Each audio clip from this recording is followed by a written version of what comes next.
10th standard students, welcome to DSP Maths. Exercise 1.1ல third sum. இந்த sum பார்த்தீங்கன்னா B cross A கொடுத்துட்டு B ஓட value A ஓட value கேட்டிருக்காங்க. இதுக்கு முன்னாடி உள்ள சம்லாம் A வேல்யூ B வேல்யூ கொடுத்துட்டு B cross A cross B கேட்டிருந்தாங்க. இப்போ அதை மாற்றி கேட்டிருக்காங்க. அப்போது இது ரொம்ப ஈஸியான சம் தான்.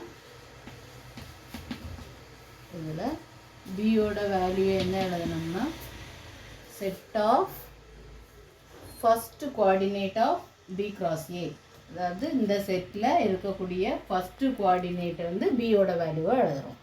அவ்வளோதான். அதை நம்ம சென்டென்ஸாக எழுதிடுவோம். Set of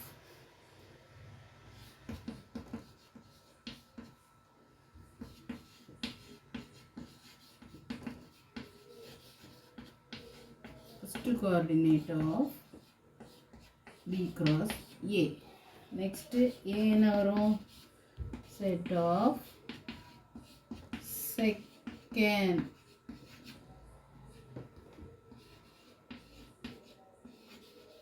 second coordinate of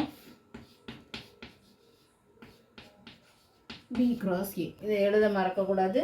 நமக்கு தான் ஏயோட வேல்யூ தெரியும், பியோட வேல்யூ தெரியும். நேராக ஸ்ட்ரைட்டாக ஆன்சர் எழுதிடக்கூடாது. இந்த சென்டென்ஸ் எழுதிக்கிட்டு இப்போ பியோட வேல்யூ ஏயோட வேல்யூ என்னதுன்னு எழுதணும். இப்போ செட் ஆஃப் ஃபஸ்ட்டு கோஆர்டினேட் என்னது? -2.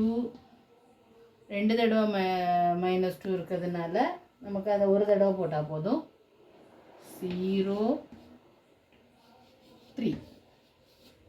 இங்கே -2 -2 -2 இருக்குது. 0 ரெண்டு தடவை வந்திருக்கு, 3 ரெண்டு தடவை வந்திருக்கு. அதனால் நம்ம ஒரு தடவை அதை எடுத்துக்கிட்டால் போதும். ஏயோட வேல்யூ என்னது? 3 4. 3 4 எல்லாமே 3 4 தான் வந்திருக்கு. அதனால் ஏயோட வேல்யூ 3 4. ஒன் டைம் எழுதுனா போதும். ரிப்பீட்டடாக வந்தாலே நம்ம அதை ஒரு தடவை எழுதுனா போதும். தேங்க்யூ.